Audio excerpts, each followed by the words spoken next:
5, 4, 3, 2, 1.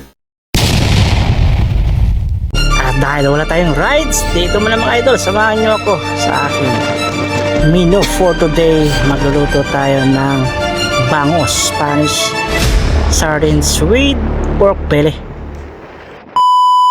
Dito nga guys, magluluto naman tayo ng special Spanish bangus na may kasamang taba ng baboy. Ito, nagpe-prepare tayo ng sibuyas, bawang, paminta, dahon ng laurel at black beans para kumpleto natin to. At ito guys, isasalang na natin.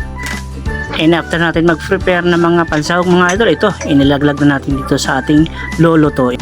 At gagamitin pala natin ito yung pressure cooker para mas lalong lumambot ang isda at ang taba na ihalo natin dito sa ating lulutuing Spanish sardines.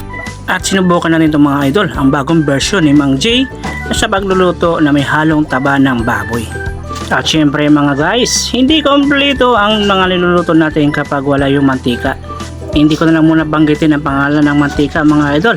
Tamang lagay lang muna ng mantika at syempre samahan natin ng tubig para hindi ito masunog habang niluluto natin ito sa pressure cooker.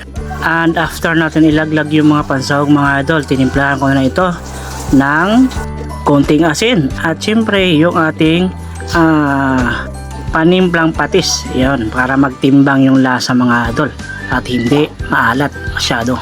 At isinalay na natin itong mga idol at magantay tayo ng 1 hour na pagluluto para malambot talaga ang isda. And this is the final and the final. Pwede nang bakbakan itong mga lode.